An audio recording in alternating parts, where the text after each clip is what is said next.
Hello and welcome back to the Portadown preview show.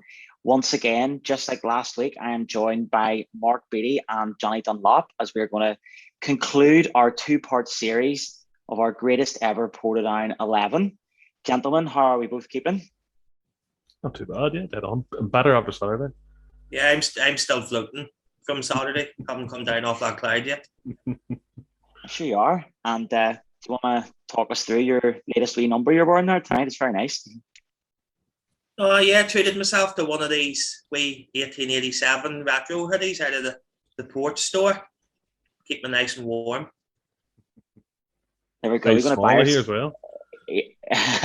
Are you going to buy yourself something every time Portadown get a win? In fact, it could be a wee ritual. To get a win, you buy something, and I'm willing to take that chance, Neil. I'll take one for the team. I bet you would. Right, folks, before we start on Saturday's 1-0 victory at home to Warrenpoint, don't forget to like and subscribe to the Airports TV YouTube channel, and you can check us out on Spotify, Anchor, Google Podcasts, Apple Podcasts, etc., etc. So, straight into it, Saturday, massive game, the old cliched 6-pointer, Portadown at home to Warrenpoint Town. Mark, we'll start with you. Big win. Yeah, it was all about 3 points, wasn't it? I know people were saying it wasn't going to make or break our season, maybe, but it was that feeling. Everybody had that gut feeling where if you don't win this, where are you going to pick up wins, So there's a lot of pressure. And to be fair, I thought generally we played well.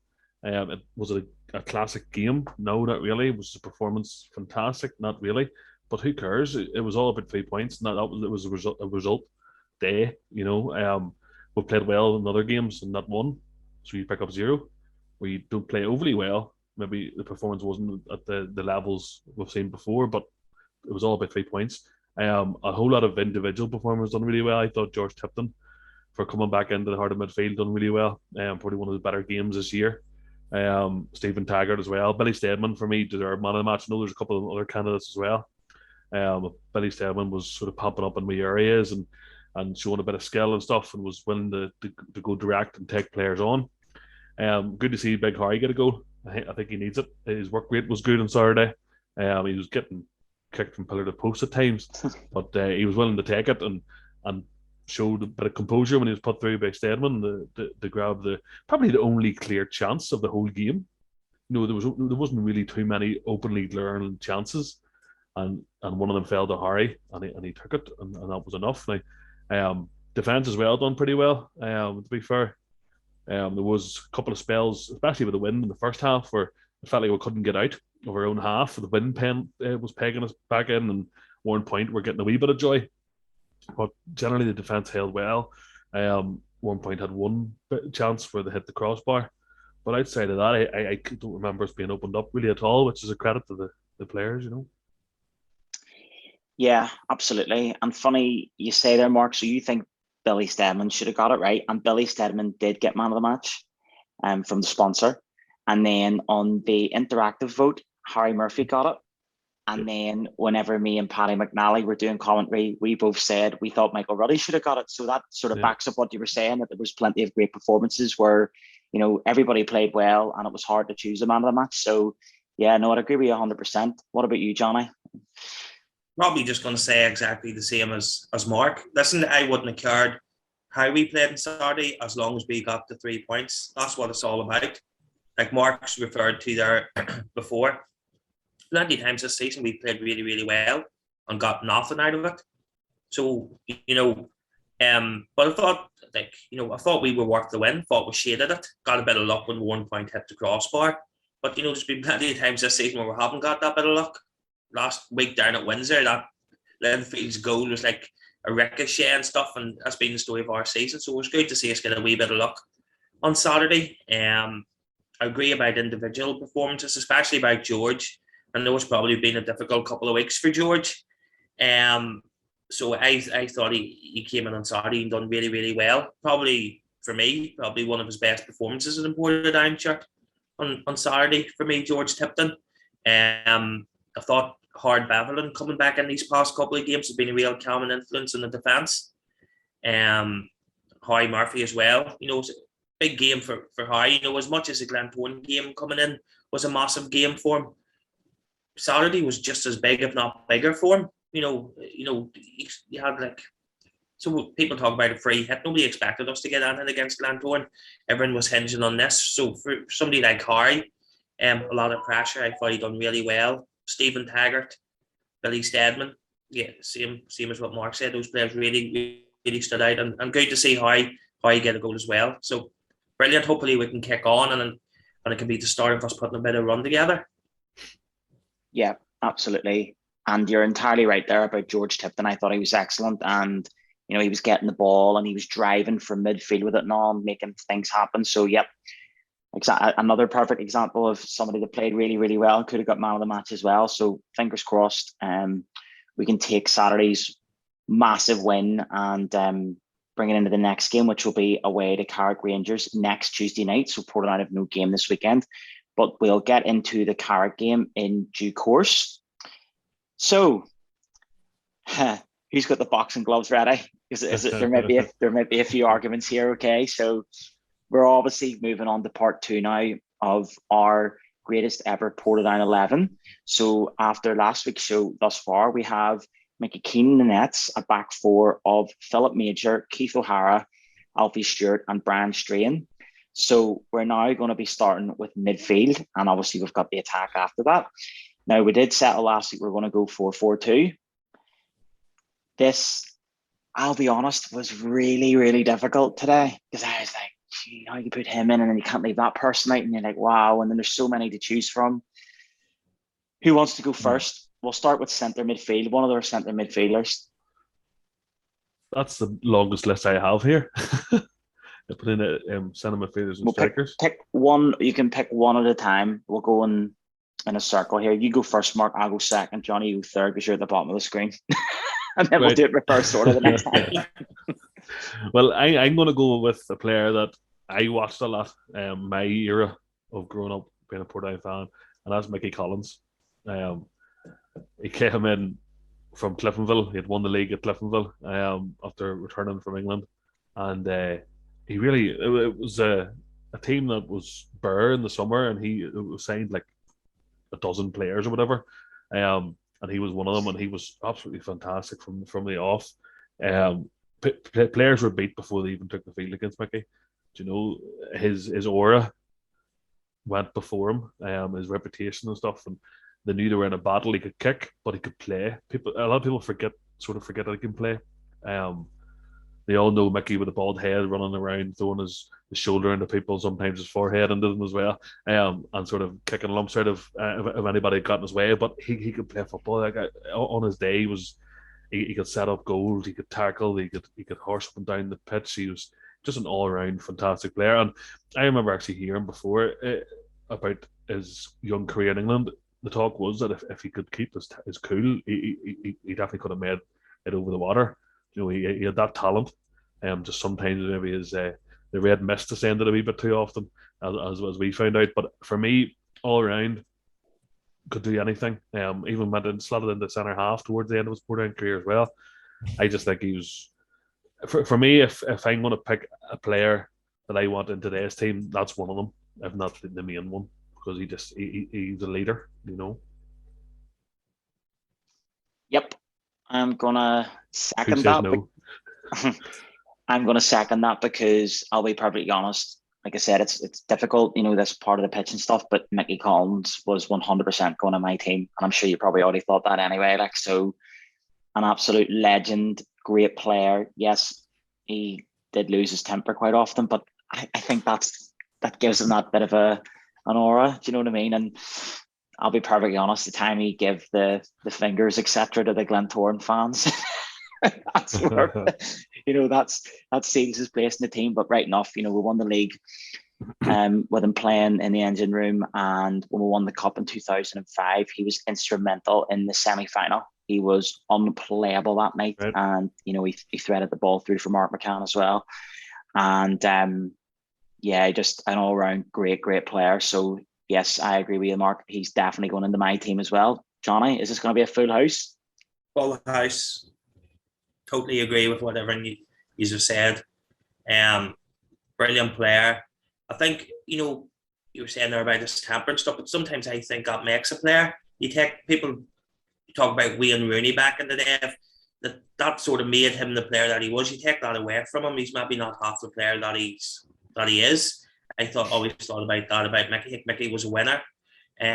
We had him up a couple of months ago. Remember, he done the WAP event up at the club, and he spoke a wee bit about how much he loves the club and stuff, and Portadown's his team. But an excellent player. I remember we were talking about him being instrumental in that semi-final against Glentoran in 2005. I remember him when we got to the cup final in 2002. Remember we played Glentoran at Shamrock, we won 4-3. Colin Feeney got sent off for handball and on the line. I think he dislocated or broke his shoulder in the process of it as well. And Mickey slotted in at centre back and had the game of his life that evening. Just a serial winner, probably one of Ronnie's best ever signings, you could argue. No, definitely. Would be in my all-time Portadown 11. I'll tell you a wee story about Mickey, actually. Don't know how PC this maybe is, but who cares? So when he first signed for the club, it was a Monday night. I wasn't there myself, but apparently Monday night, and in the old stand, Portadown True Blues Foot Band used to practice in the 2 rooms across in the social club. And as he was signing in the boardroom, he was signing the contract with Ronnie over his shoulder, and all he could hear from the background was "God Save the Queen" being played. He says, "Is this on every time I come here? Is this just for me?" But he was always good crack as well. And you know what? Even any interactions I've had with him, he's the complete opposite of what you imagine Mickey is. He's full of life, full of crack, always wanting to talk about Portadown. He's a real character as well, He wasn't Absolutely. just that angry hard man everybody thinks he is. I was sure even the day of the We Are Ports event, he was absolutely brilliant. He was getting photographs with everyone and was absolutely loving life and all. So, yep, top man. And he is definitely going in our team. So Mickey Collins is the first centre midfielder. Okay, so we're going to go in reverse sort of this time. So Mark, you can go. Mark, we'll go Mark, Jonny, and then I'll go last this time. I have a load of them. I was trying to narrow it down. I just wrote down loads of names and of people that I think are worth a shout. I'll tell you what, we'll mute you and let you go through your list, and me and Jonny will talk. And when you've taken your decision, I'm happy enough. Go for it. Who have you got? Right. One, I'm going to stick it out, and again, it's my era. I didn't witness the early 90 glory years, so I can only go with what I seen. And for me, Richie Clark is as much of a legend as anybody else at the club. Started as a winger. Remember him coming through as a young, he had long curtains, like proper Take That sort of look, back in the day. And he was a flying winger. And then he almost got a move to Derby County at a young age. There was talk of him going across and they were going to offer money, but it never materialised. And he moulded into a centre midfielder, Portadown. He again, give you everything. Was a runner. He could finish. I've seen him curl a couple of shots in from with the outside of the boot. I love Richie. He was classy on the ball and was so smart off it. And again, longevity, stayed with the club for his whole playing career. He won everything, didn't he? He won the Irish League. He won the Irish Cup. He's won league cups and stuff. And and a real gentleman too. He came up the road from Castleberg to play for Portadown. That's a long stretch, as we know. We went down a few times as fans and stuff, and to do that every week's a credit to him, for such a long time. Okay, Jonny.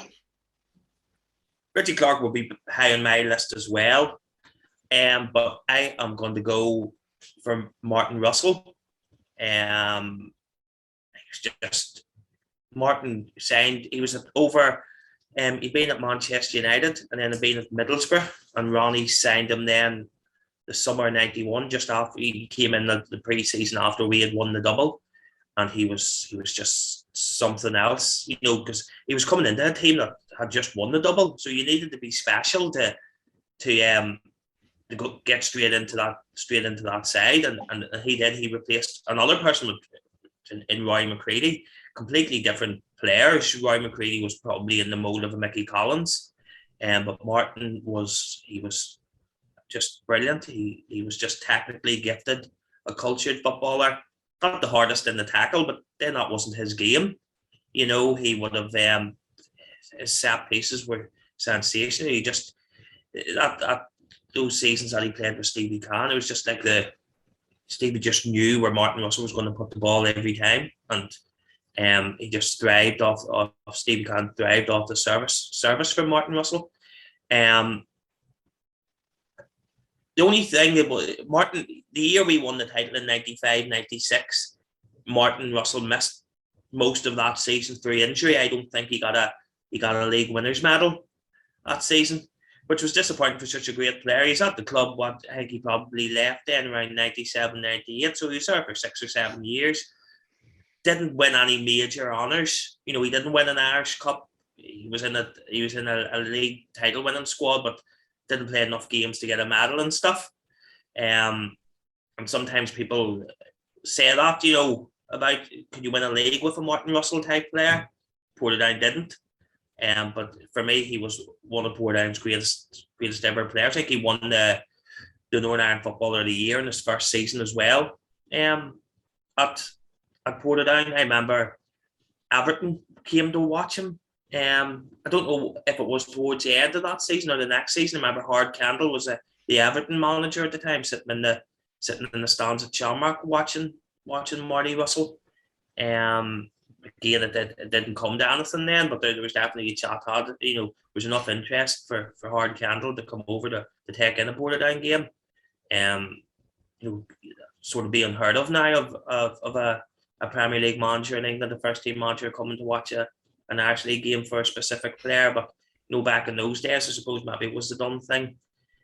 So I'm going to go for Martin Russell.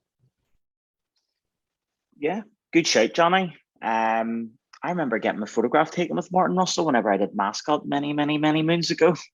And he was, as you say, a great player. And funny, watching the YouTube highlights there the other day, it was on Portadown's Twitter of the game against Belgrade, and the interview with Martin Russell at the end of the clip and all. So yeah, a great player. And again, I remember him when I was a kid and stuff, and he was a fantastic player as well. But he's not going to be my pick, because I am going to agree with Mark on this one, and Richard Clark is going into my team as well. And pretty much all the reasons you've already said, Mark. Again, remember Richard breaking into the team, and he was absolutely brilliant. And then, as you say, as years went by, he molded into a centre midfielder, and he picked up a couple of serious injuries as well over his career, and and he came back and was always a great player, and he came back from injury and played a key part in the 2002 league winning team. He scored a back heel, not a back heel, like a flick against Oma, and that goal's massive. He scored the equaliser. Yes, what am I talking about? He scored the equaliser away to the Glens at 2-2 that season at the Oval. As a sub as well, he came off the bench. As a sub, he came off the bench. Colin Feeney scored, and then Richie came on and scored a last-minute equaliser. Massive goals. And went on to play many more games for the club as well. Was part of the squad that was down in the Championship, and got us back up as well, League Cup and all. And again, 2005 Irish Cup final as well. Played in midfield. So a great player. He scored so many great goals over the years as well. Very rarely scored. I know there's no really such thing as a poor goal, but Richie was fond of an old belter. So for me, there's been so many great midfielders over the years for Portadown, but Richie Clark is going into my team as well. So it looks like we're going to be going for a centre midfield partnership of Mickey Collins and Richie Clark. Are we happy enough then? I'm happy. No arguments here. I think the two of them would have played together in midfield as well for a couple of spells. Irish Cup final 2005, sure, that was our starting midfield. Yeah, fair enough. Yeah. But other players that would like to mention as well that would have played centre mid over the years. Dean Fitzgerald was excellent for us in part of the 2001-2 league winning team. Obviously, Robert Casey was another one that started off as a forward and then transitioned back into centre midfield. So another top player as well. And like even in recent years, in like Tim Mounsey, you know, he was really well thought of by the Portadown fans, and really well thought of. The Portadown fans played a key role as well in the season where we're down in the championship and stuff. Yeah. And yeah, like there's a couple more I've got actually. I was doing a wee bit of research, helped by Trevor Clydesdale, with a couple of the older generation players, because you know Portadown didn't start in 1989. You know, it was a long history of being a top league club, and guys like Wilbur Kirsch in the 1970s was one that Trevor mentioned. Sort of similar to Mickey Collins, hard hitting, dynamic sort of player. He went over to Leeds United after playing for the Ports, and Vic Fleming as well from the 60s, a local player. Any pictures I've seen of him with the long dreadlocks and the flowing hair, he was proper 60s looking player. But he was a real big talent, and then broke his leg before he was meant to make a move over the water to Newcastle, I think it was. So there are a couple of players worth mentioning as well. I've got all the 90s players, and I'm sure Johnny's just dying to mention. Even our current manager, he played centre midfield a lot, didn't he? Mm-hmm. So he's maybe worth a shout. And I think he had 2 spells at the Ports. His first one was more successful than the second, maybe, but he was a top player as well. How many have you got, Johnny, to mention? Ryan McCready is one probably that would be up there. Tony Gorman as well is another one. What about Big Dougie Bell? Dougie Bell, yeah. Now, Dougie came sort of for the last few games of that 89-90 season, and then he joined for a full season, 92-93. No, Dougie Bell, brilliant shout as well. Robert Casey, as Neil said, I would have put in there as well. Big Tree. Yeah. And Davy Mills there, sort of similar to them too, weren't they? Yeah, Davy Mills and Kevin McKeever, to me, from what I can remember, they're slotted in anywhere. You know, they were very much utility players. Kevin McKeever could have played right back, left back, centre back, midfield, and sort of the same a wee bit with Davy Mills as well. And you know the way sometimes if you're a utility player, it's difficult because you can't nail down one position and you suffer a wee bit because you're not a utility player. And Davy Mills and Kevin McKeever, though they played a lot in centre midfield, would have been everywhere, would have fitted in and played everywhere. Wee bit like Keith O'Hare other day. Would have done a job anywhere. I'm trying to think of some. Gary Peebles, was he selling midfield? Yes, Gary Peebles, brilliant shout. Yeah. That's who Dave had the other week as a player he would pick to have in the team nowadays. Remember we used to do the celebration with the shirt over the head, like. There's a couple of loan signings as well. Now, they weren't there for any great length of time, so you would never really include them. I do think if they'd stayed for a length of time, they would have had a massive impact and probably be in the conversation. There was a loan signing Scottish midfielder, Davy Sinclair, came in the 99-91 time. You know, he was only there for 6 weeks. He came on loan from Raith Rovers. He was a real hard man, like, and everybody, you know, he's only there for 6 games. I don't know if it even was 6 games, but he really made a massive impression. I think we were keen for him to stay longer, even to sign him permanently. But I think he got recalled by Raith. And sometimes people talk, we finished second at Glentoran in that season. And people sometimes say if we had held on with Davy Sinclair, if we could have kept him to the end of the season, we maybe could have done the 3 titles in a row. But it just wasn't to be. Another one, Stuart Rafferty came in. Again, another Scottish player came on loan for the last couple of games of the double winning season. Ended up playing in the Irish Cup final and getting himself, I think maybe only played 3 or 4 games, and one of those was the Irish Cup final against Glenavon. But he really, you know, you knew he was a special player. He really stood out. Roy McCready had got injured towards the end of that season, and they needed somebody, and he was brought in for the last 4 or 5 games think he was probably specifically brought in for the cup final. Another one, Scott Leach. If any of you remember him around 95, 96 time. There's a common theme with Scottish midfielders coming in on loan. He was another one. I think he came on loan from Motherwell, maybe. But he was an excellent player. I think he played the Ulster Cup final, was it against Linfield, maybe? He played in that game. He got signed then permanently by, I think he went to Swindon Town and left us. But those are three now that if people's talking about midfielders in the 90s, lone ones that probably would have made a massive impact if they signed permanently. Those three, I would imagine, would be on the tip of everybody's tongue. A player that I always liked in centre midfield for Portadown was Neil McCafferty. Mm-hmm. I always thought he was a very, very good player. And I think obviously he got loaned out for a while. I remember then he came back and then he really solidified himself in the team. He was a player that Ronnie couldn't sort of find his best position. And then just when he came back from loan, he was brilliant. Every time that there seemed that Neil was heading for the exit door, put on the transfer list, somebody would get injured and he'd have to play, and then he would become really important, and just he would hold down that position. And that went on for 2-3 seasons. We bought him from Dungannon Swifts. He was only there a couple of months, and Ronnie sent him on loan to Ballymena. And then I think he get put on the transfer list maybe, and then because of injuries and stuff, Ronnie was forced to throw him in again, and then he played brilliantly, and he held down his place, especially that season that we finished second with Tippy and Braniff and Neil McCafferty and stuff. He was real pivotal that season.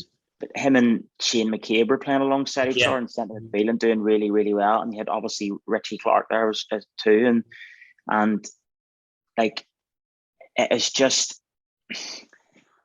Listen, it's all ifs and buts, like, but they always sort of said had they kept McCabe until the end of the season, you know, what could have happened. It's all ifs and buts, I suppose. Like, but they think it's a very good centre midfield partnership there. But sure.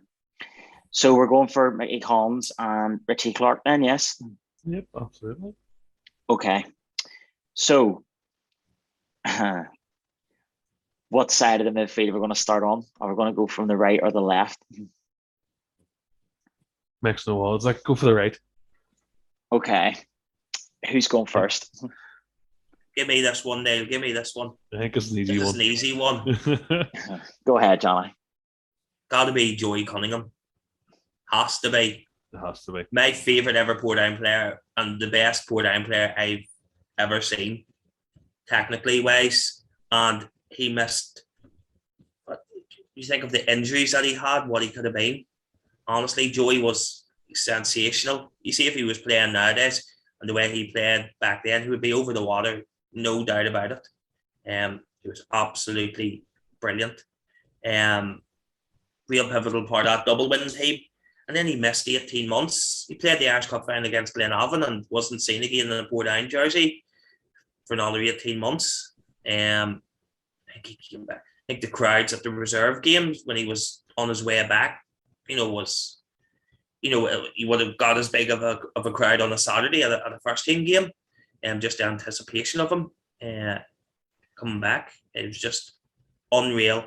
My favourite ever Portadown player, and definitely a shoe-in at that right wing slot. Yeah, it's hard to argue. I'd never seen him play personally. I don't remember seeing him play. Maybe did, but don't really remember it. But from watching the videos, he's just different class. You can tell he was a cut above anything in the country, you know. Yeah, he's going in the team like it's a full house. Joey Cunningham's definitely going in the team like Yep, has to. And a gentleman as well, you know, whenever at the dues and stuff and all, he's good crack and all, like. So yeah, listen, I mean, again, I remember him more so towards the end of his Portadown career, and even then you'd have seen flashes of brilliance and stuff, but like even the goals in the seasons where Portadown won the league and all, and even now you've watched them on YouTube and just be like, wow. That one against Carrick Rangers where he runs from his own half and he beats about 6 or 7 players and rounds a goalkeeper and then just knocks it in to the empty net. I remember, I think was it Stanley Matthews picked that as the actually goal of the season. That year, he said it was one of the best goals he'd ever seen. But even the goal against, or the goal at the Oval, where he just dances around so many players and all, he's just unbelievable. What a player, like. What a player. And it sort of seemed, you talk about he should have been over England and he would have been in this day and age. I just think from chatting him and stuff before, it's just that personality where he just wants to play local. He sort of just loved it. It doesn't seem like he harboured any ambitions to go across the water. He just loved playing the Irish League and he played Gaelic too, and he just loved the local football rather than making the move, because I've no doubt he would have been offered a player like that. Indeed. Yeah, it's a full house here. Joey Cunningham definitely going in on the right hand side. However, there's definitely plenty of honourable mentions. So I'll go first with one. The season Portadown won the league in 2002. I always thought Peter McCann was excellent. And another player who, honestly, I think he sort of is very underrated at Portadown is Wesley Boyle. And again, as a youngster, look, he was only a teenager when he played, his part in the title winning team of 1996. And then he obviously went to Leeds, came back in 2002, sort of had to bide his time a bit, to get a regular starting place in the team, played up front as well for a while. But then, like I said, ended up becoming a permanent fixture in the side and, won the Irish Cup in 2005, was part of the team that played in the Championship and got us back up, won the League Cup and whatnot. And scored an important goal in the semi-final against the Glens in 2009 as well. So in that League Cup campaign and stuff. So Wesley Boyle is another, definitely an honourable mention. I think he would get into quite a few people's teams.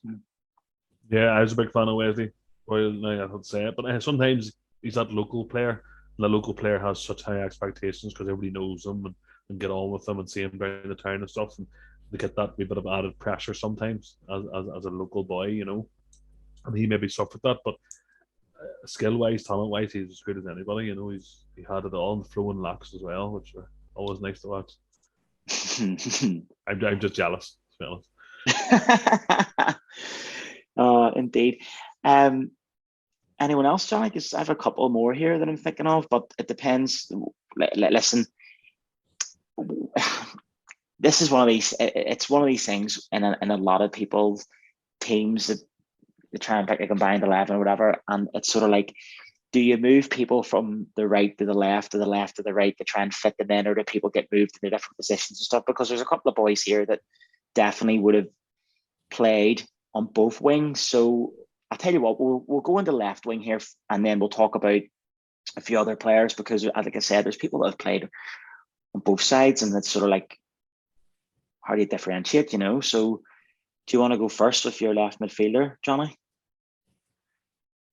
It's a real tricky one, honestly. You were saying there about wingers playing and trying to nail down somebody that plays, in that left wing slot exclusively nearly for this sort of thing.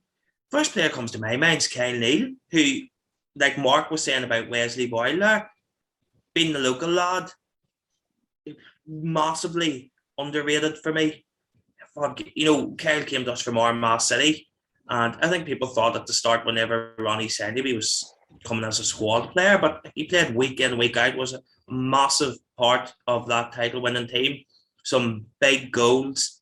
I think maybe I don't know if we talked about this last week, we've talked about it at a different time, but Vinnie Arkins is doing his best players that he's played with, or if he's doing a five-second, he always has Kyle Neal in it, because he talks about Kyle's set pieces, and he was just brilliant. He could just, the service that he gave Vinny was second to none when he was at Portadown. Like I say, Kyle loved a thunderbolt of a shot as well. Kyle could have easily scored like a tap in from the 6-yard box, or would have had a thunderbolt from about 40 yards out. So I'm going to go for Kyle, I think. I think Kyle's a good shout. I was going to, the name on the top of my list is Peter Kennedy. I know he didn't spend awful long time at Portadown before moving across to Watford. But talent-wise, like went on to play for Northern Ireland and the Premier League and stuff. Like he was proper talent. Came back again. Maybe he wasn't quite as dynamic of a player as he was when he left. Played a bit of centre midfield, I think, when he came back.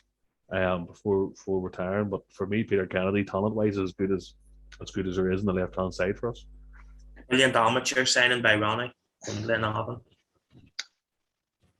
Wow, this is going to be tough this one because you've got two different answers. So I'll be honest. There's a few players here where you're just like, listen. Last week we talked about Greg Davidson.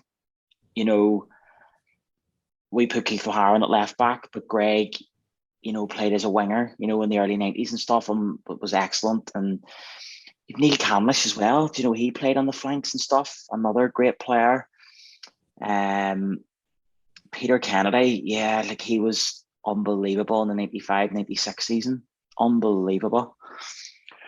Kai Neal, again, brilliant in 2002. And sort of like, you know, a lot of people associate wingers as like, you know, ducking and diving with the ball and skinning loads of players. But Kai Neal wasn't like that. Kai Neal was like, sort of like you say, Jonny, old school, down the line, whip the ball in, bang, you know, someone had scored a header. Oh, this is tough. Oh, I wish I'd went first because this has been left to me now. I think for again, if we're looking at longevity, Kyle Neal wins over Peter Kennedy. Especially he came back and spent the last few years with us as well. But for one-off couple of seasons, Peter Kennedy was just immense. And To be fair, I guilty there of completely forgetting about Peter Kennedy. I'm sort of racking my brains, and I don't know how I didn't think of him. Like Mark says, he was absolutely sensational that season that we won in 95-96. I think he maybe won the Irish League Player of the Year. He scooped up all the individual awards that season as well, and then played a couple of games the following season and went over to Notts County, and he had a great Premier League career at Watford as well, and scored some big important goals at 95-96 season as well. And I think we probably would have won the double maybe. I think Peter missed the last few games of that season. I have a funny feeling he missed the semi-final against Glenavon in the Irish Cup.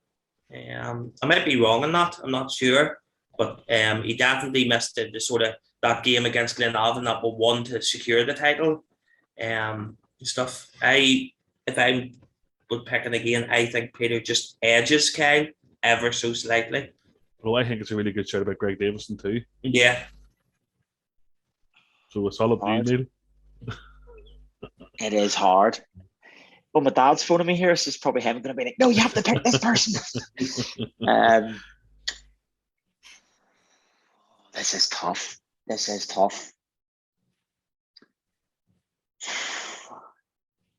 See, obviously Greg in the early 90s, but I agree with you about Peter Kennedy. He was unbelievable that season. Like I remember, like, and I was a kid, and I remember being like, "Wow, this boy's brilliant." Kennedy was brilliant. I don't think it depends what you want this 11 to be. Do you want it to be the legendary 11? You know, the ones that were here longest and won the most things and stuff. Definitely Greg Davison, without a shadow. But if it's just your ultimate on one match day, would they be the best team in the league? And I think Peter Kennedy's that one because he was a match winner at Portadown. Yeah. Like his goal return that season was crazy from left midfield, as far as I remember. He seemed to score bucket loads that year. There's a YouTube clip there a few weeks ago flying around on our Twitter, and it was Peter Kennedy, and he banged in a couple of great goals in that game. And you're just like, geez Louise, unbelievable. And he was young, wasn't he? He was only 19 or 20 when he was with us. Yeah. He was fresh-legged. Well, technically what I say goes out the window now because Jonny changed his vote and picked Peter Kennedy after you said it. It's sort of... You're just trying to get out of saying this now. It's actually so hard. Like, it is really difficult because... Do you know what? We'll go Peter Kennedy. We will go Peter Kennedy.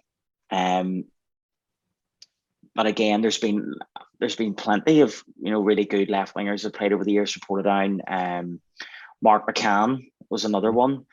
I always liked Jonny Topley as well whenever he played out there, and then he sort of went into the centre too.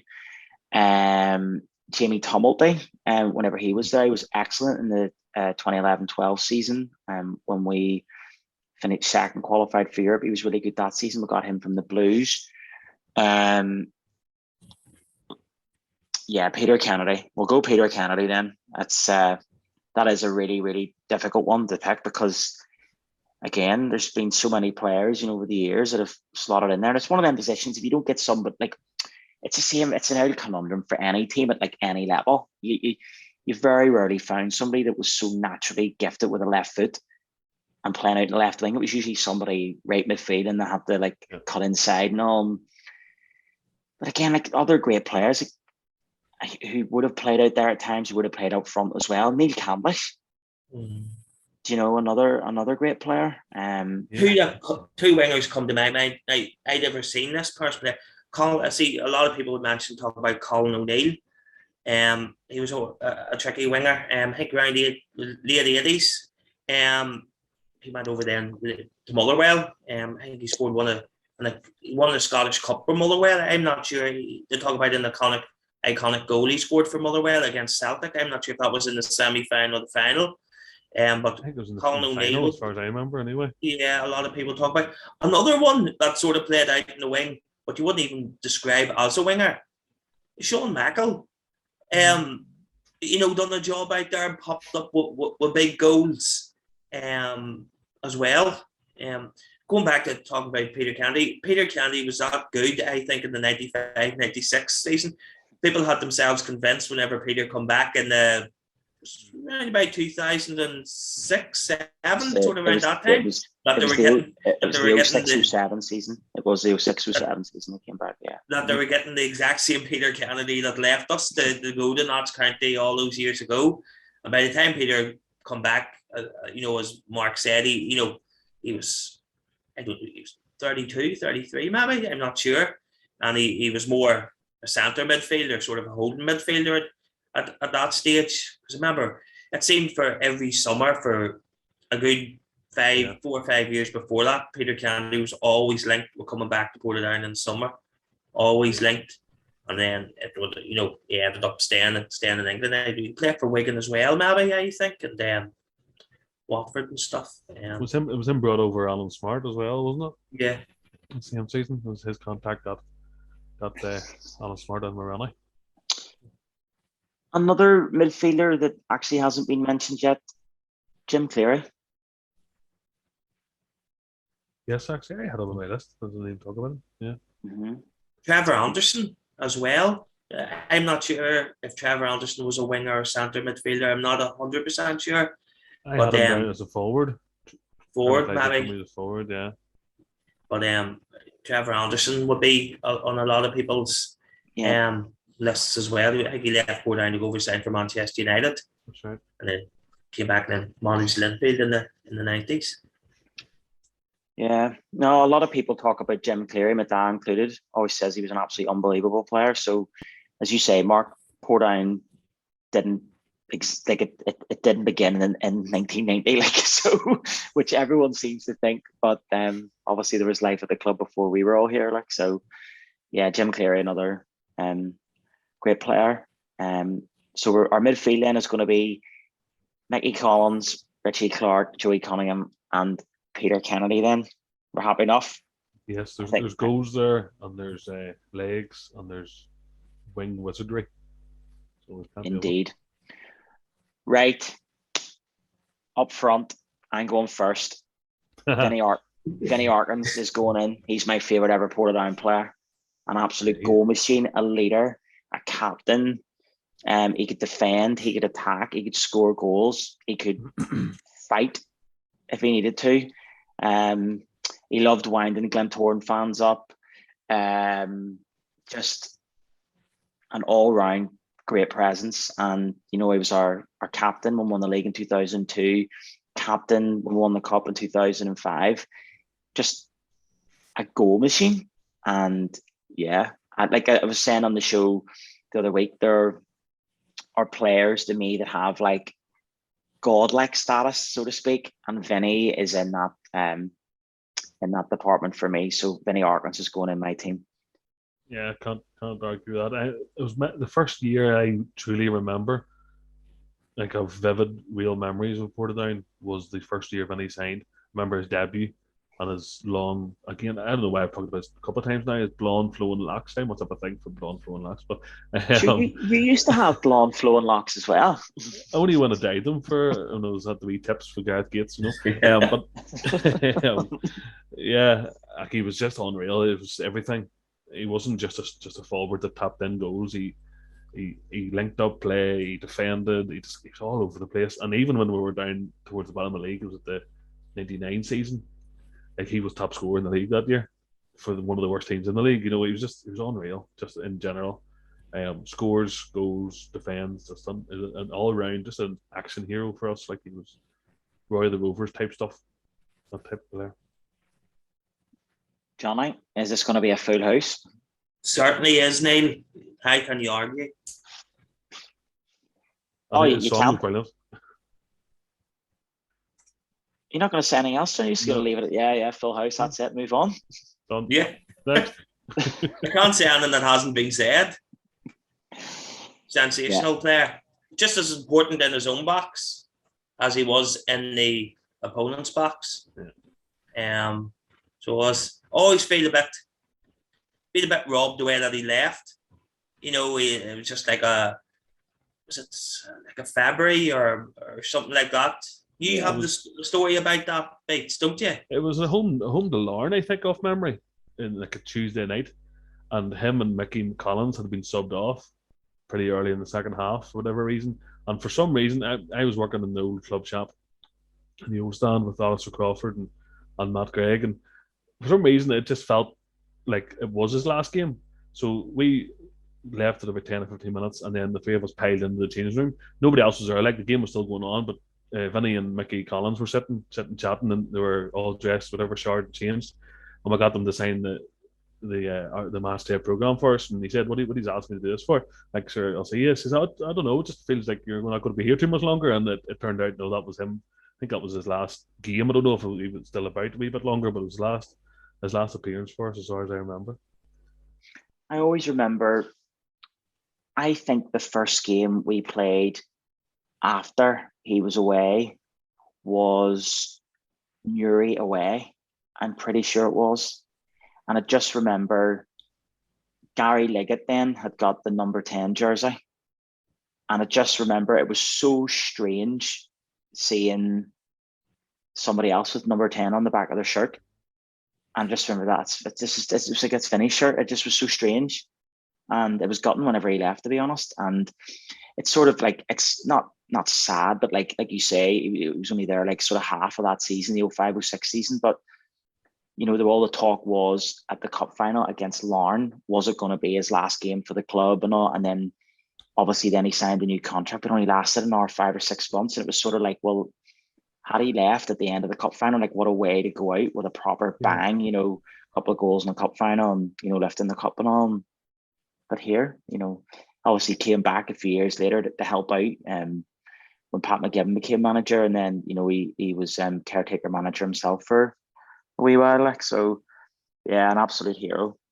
Honestly, like, even my mates, whenever we were kids, we used to run around and playing football and stuff, and used to, who's your favourite footballer and all? I didn't even have to send it and go, Neil, he's just Vinny Arkins and all. It's just like, yeah, because he's an absolute legend. Like, I have his number on my phone, so if anybody ever asks me who the most famous person is on my phone, it's Vinny Arkins. Brilliant. It's a pretty good number to have.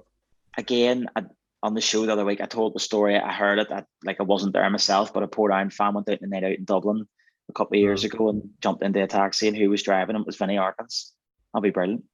Yeah. So, yeah, an absolute hero in my eyes. Like, and yeah, again, just like Mickey, he was 100% going on my team. Like, so Vinny Arkins, clean sweep.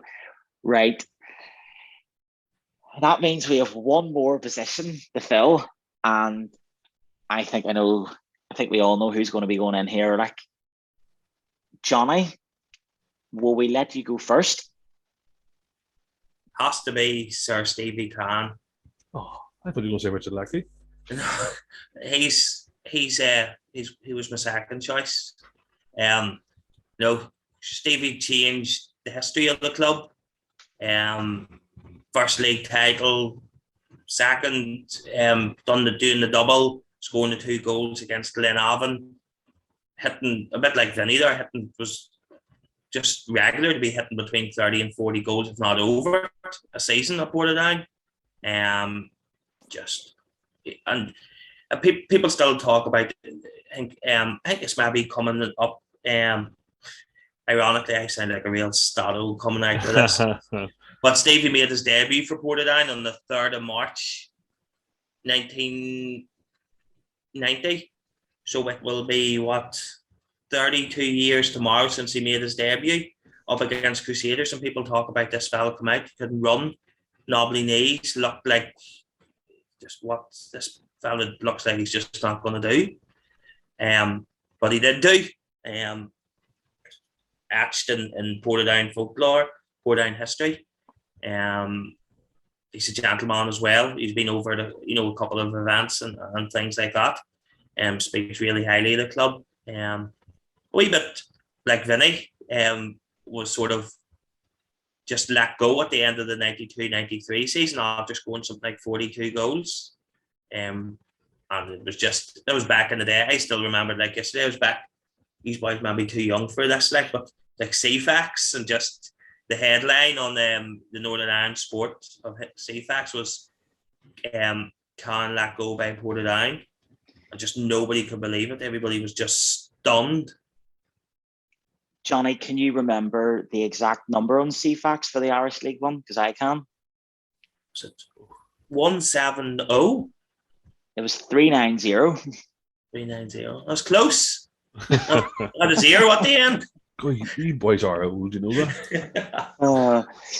Right, folks, before we move on to Mark here, in case you haven't noticed, Jonny obviously runs the Stevie Cowan Supporters Club, and on Saturday Jonny got a phone call that was rather unexpected, so if you'd like to listen to it, you'll hear it now.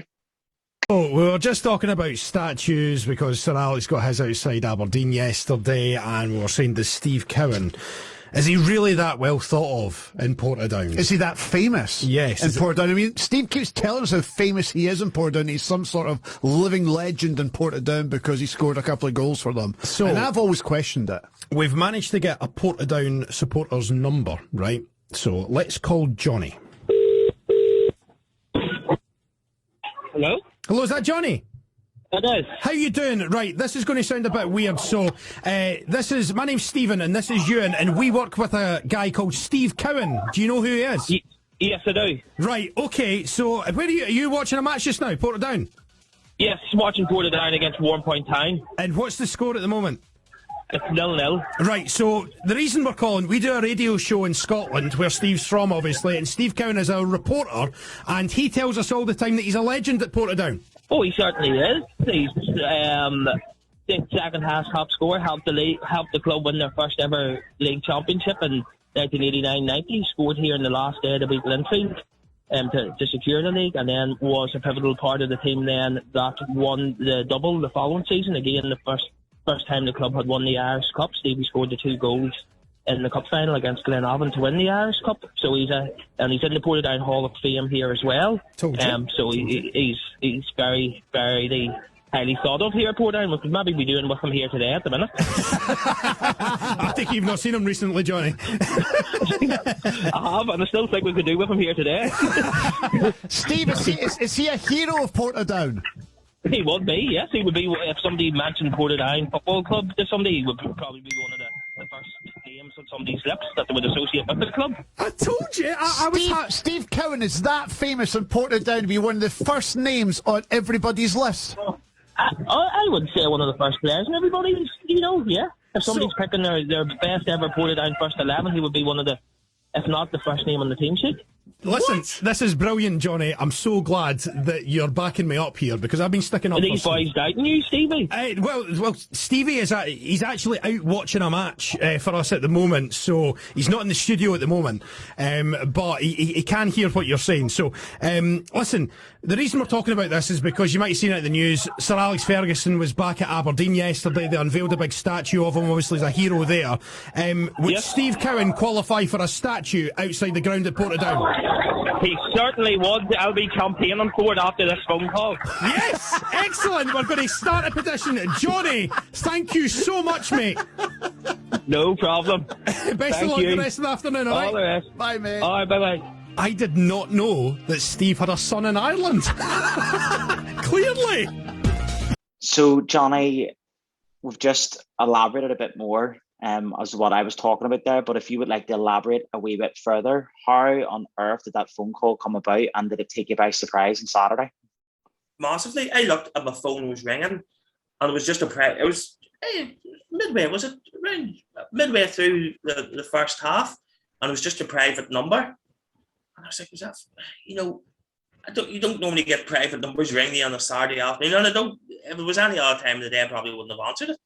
And then it answered, and then it was just these two Scottish fellas and sort of introduced themselves. I honestly thought about 10 seconds into this phone call that they were ringing me about the demise of Stevie Cowan and to get a comment. I was going, where is this going? Where is this going? Like, do you know Stevie Cowan and stuff? And then they said, listen, we do the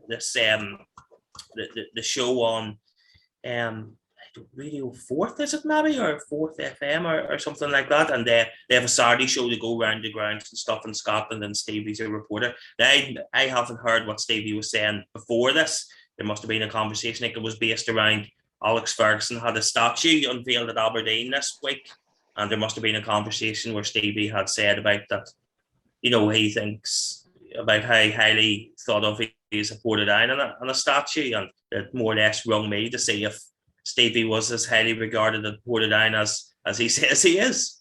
So basically what you're saying is Stevie Cowan was speaking to these guys and he was like, listen lads, this is how famous I am in Portadown, that there's one guy called Jonny Dunlop, has a statue of me in his back garden, has all sorts of posters in his basement all about me. Like that Alan Partridge episode where the man walks in and the room's just covered in Alan Partridge posters. Something like that. I have a photo of my wedding day. My brother and Sticks presented to me as Stevie Cowan canvas, and I have fought tooth and nail to get that up in this house.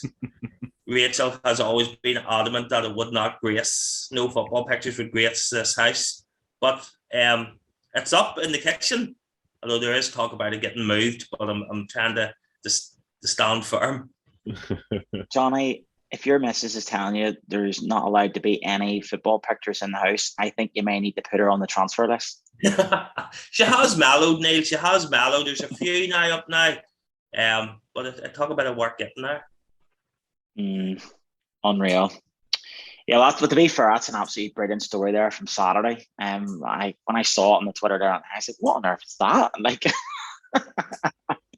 absolutely brilliant. So, Mark, I take it this is going to be a full house then, yeah? Yeah, it's hard to argue. I mean, I didn't see him, but I've seen all the clips and know all the stories and stuff. Yeah, it's for goals. And even forget about his Portadown career. His career before Portadown was unreal. Like, he was... Yeah, but we don't care about that. It's all about Portadown. But like, he was a top striker in the Scottish Premier League at one point. Like, he was sitting top of the goal scoring charts with Ollie McCoist one season, as far as I remember seeing. And like, that's when he was at Portadown. Him and Ollie McCoist were going toe to toe for the Golden Boot. At one stage, there was only a goal or so in it. I think it was probably that 92-93 season when Rodney dumped him in the summer. Wasn't good Even though him and Ollie McCoist were going toe to toe for the Golden Boot that season. He must have been on a goal bonus. I don't know what he was looking at. It was hard to argue with big Stevie Cowan. Yeah, 100%. Again, I think even the iconic celebration in that 1981 Cup final and stuff, will go down in history. So yeah, it has to be I think it has to be a full house there for Stevie Cowan as well, and it is. I'd go Stevie Cowan too. So up front, Arkins and Cowan. I'm sure that would get you for a few goals. But we've always said Portadown have been very, very well blessed over the years of really, really good, great strikers. So there's a list to length their arm here. Like, so I'll fire in one straight away. Gary Haylock.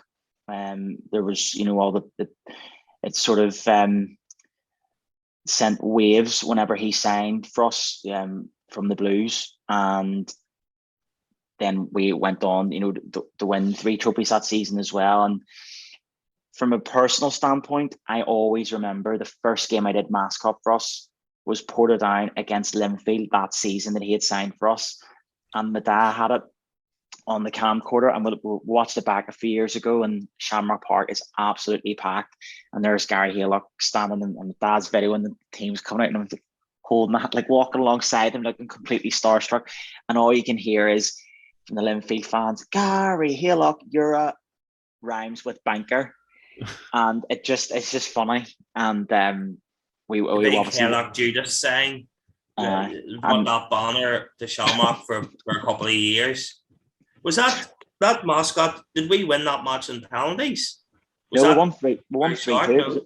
It was 3-2 in a league game at Shamrock, and I always remember it to this day. Like, always do. So, he was a great striker. Ian Ferguson from that season as well. Yeah. And Sandy again, Fraser, Trevor Smith. Gary Hamilton. Yeah, there's loads. Gary Hamilton 2002, and then the couple of seasons after that as well was unbelievable. For us, scored a heck of amount of goals. Kevin Braniff on his day, not an out and out striker, but sort of a sort of nowadays like a number 10 playing in behind. Unbelievable player on his day, and in my opinion, for a while was the best player in the Irish League by a distance. And Colin Coates for a while was the best defender in the Irish League, and Kevin Braniff used to run rings around him every time he played them. Coatesy would be booting him and kicking him and all sorts, and Kevin used to run rings around him like Gary McCutcheon. Yeah. I always loved Cutsy. Even his first spell when he came on loan for half a season or something, and he was scoring bucket loads and then came back and was just as good. Just a real good all-round player. He just linked up everything so well. Big fan. Richard Lackey popped up with some important goals as well. Our top scorer in Europe ever. Exactly. Still will be for a wee while. That's the thing, we have been blessed with great strikers over the years. See, Gary Twigg was banged in a few goals as well. Like, I have a few from a long time ago. Davy Cochran. Jonny would have grew up in the 1930s watching him. He made his debut at 15 and then went to sign for Leeds and then came back during the war. He was a proper goal scorer. I had Brian Morrison as well from the 60s. Prolific. I think he held the record for a long time for the most goals scored in one season at Portadown.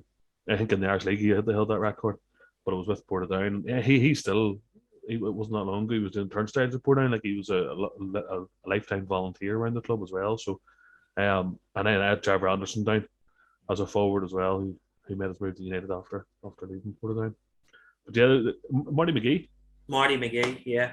Worth a shout as a striker as well. Like, before it was really his injury or his suspension that brought Cowan over, and isn't that right? Yeah, Marty was alleged to have headbutted the linesman. Was it up at Carrick, maybe? A lot of these things seem to happen against Carrick. Yeah. Was Joey Cunningham sent off at the same time for complaining about it? Not that I know of. Joey was sent off against Ards in that penultimate game. That's what I'm thinking. So he was no. Yeah. He scored some goals for the Ports as well. Marty McGee, he was a proper goal scorer. Like, he never really recovered. If you speak to somebody, remember the karting nights at the Dun? Yeah. In the old, that's going back a fair while. I remember Alfie Stewart and all talking, especially Alfie Stewart was very animated about it. He had made the point, there's no way Marty done this, and the talk was, they just didn't want a provincial team to be taking the title out of Belfast, if rumours were to be correct, and they're trying to just do what they could to upset the apple cart. But Marty's replacement ended up being Stevie Cowan. So it was, and then, that's how the story ended. Marty never then really got his play. He never really recovered from being alleged of that, and he struggled a bit. If you're talking to some of his teammates, he struggled recovering from that, and he never really regained his form as such. He was a bit player in the double winning season, and then would leave for Ards the following season. Well, that plan that the hatch certainly backfired, didn't it? Yeah. Although with that story, it was between Portadown and Glenavon, so I'm not sure how upsetting Portadown was going to help not bring the title out of Belfast. I'm not 100% sure. I would never ever, you would never ever imply that there would have been any dodgy shenanigans, going on to stop Portadown winning any form of trophy whatsoever. That has never ever happened before. Never. Anyway, right. Another player worth a shout, Matthew Tipton. He came in. Here, she just took it off a tip of tongue. Came in from Dundalk. And he was brilliant for a couple of seasons. Proper goal scorer. Just knew what to do. He came alive in the box. And he was a bit of as he turned into a manager, so he had that sort of leader trait in him. And you could really tell that when he was playing. He coached players while on the pitch. And I always thought he brought the absolute best out of Kevin Braniff as well when he was playing with him. Before that, Kevin, everybody knew how talented he was and how much skill he had, but he never really nailed down a proper disciplined position. He was always that wee bit of he's not really a winger, not really a striker, not really a midfielder, he's all that way in between. But when Tippy came along, the two of them gelled really well, and it brought the best out of a really good player in Kevin, This is a bit of a mad one, but this is totally left field, and I am not saying this guy is obviously, going to dislodge Vinnie Arkins or Stevie Cowan, but do you ever remember Amy? Do you ever remember Amy Cadu? I do. I definitely do. Just a random signing. And when he remember making his debut up at Armagh City. Yeah. Remember, we were all standing, and that was back. That was what 2006, 7. Was the 2007-2008 season. Nobody knew that Ronnie had signed him. This fella just run out with the team. Yeah. Nobody had a clue who he was. I think he scored a header, didn't he? He did. He scored a header in the first 10 or 15 minutes, and we thought, Jesus, the next best player we've ever seen in our life. But he didn't quite pan out that way. He was brought in to win the Irish Cup, wasn't he? Because we were out of the league by then. He got sent off. He got sent off against Cliftonville, didn't he? Yeah. What do you call your Davy McAlinden? Davy McAlinden. It was winding and unwinding, and then he. Do you know what Davy done?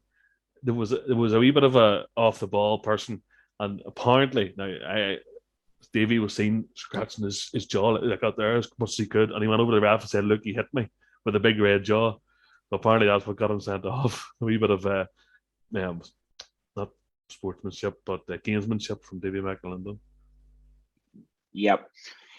That is a random one. Like, so I think, listen, we've picked a great side. We've picked Mickey Keenan, Philip Major, Keith O'Hara, Brian Strain, Alfie Stewart, Mickey Collins, Richie Clark, Joey Cunningham, Peter Kennedy, Vinnie Arkins, and Stevie Cowan. I take it we're going to be in unison here, and the manager is going to be Ronnie McFall. I think so. I think that's only fair. Yes, indeed. Absolutely. Yeah, he won everything, so no doubt about it. So there you go, folks. That is going to be our Portadown Greatest 11. Now, I fully appreciate, as we all do, that there'll be so many people who will disagree with us. And if you disagree with us or you agree with us, by all means, please get in touch on Twitter, Instagram, Facebook, etc., or you can just lift the phone and tell us your thoughts, whatever you fancy. So we hope you've enjoyed our picks for our ultimate Portadown 11. But before we wrap up the show, just when you said there about Davy McAlinden at Cliftonville, he's obviously a former manager at Carrick Rangers, and that's exactly who Portadown are playing next Tuesday night. Another big game. Carrick are currently 6 points ahead of us in the league, and we're obviously coming up to the split very soon as well. We don't do well at Taylor's Avenue, but after a great result against Warrenpoint on Saturday, is this an opportunity to really, kick on from here, Mark? Yeah, it is. Listen, we played a lot of the top teams. Paul Doolan was saying about it on Saturday after the game. We played all the top teams in a row, and now we're playing teams in around us in a row. And we got 3 against Warrenpoint, and the job is now to look up. I know you haven't put Warrenpoint away. It's not like that's them over with. There's only 5 points behind us with a lot of games to play. But in the same vein, Carrick are only 6 points ahead of us with a lot of games to play as well. So we have to be looking up and seeing if we can get closer to them. And we'll play them on Tuesday night. And here's hoping we can put in another result. Maybe perform better in certain areas or whatever. But I think it's well within our reach. Carrick are on a bad run, although they're still remaining competitive. Like they took Crusaders all the way last week and stuff. And they play Linfield, I think, on Friday night. So it's going to be a tough game for them. But here, listen, it's in our own hands. We have got that win, that monkey off our back now, and we can just play slightly more freer, and hopefully we can do something up in Carrick, because we haven't done it in a while up there.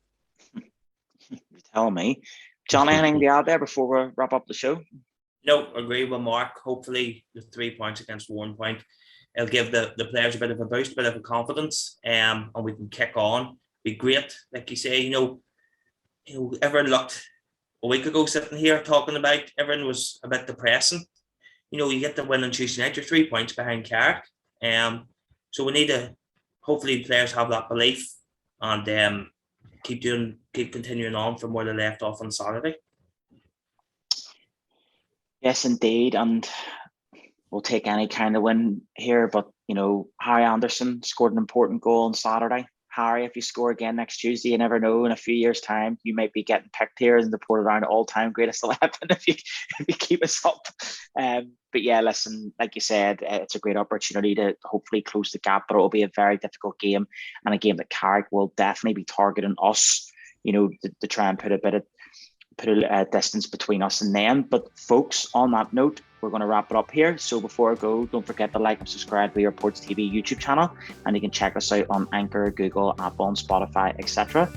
Gentlemen, Mark, Jonny, thank you very much. It's been an absolute blast, and I shall see you all at Carrick. So yeah, take care. Have a good one.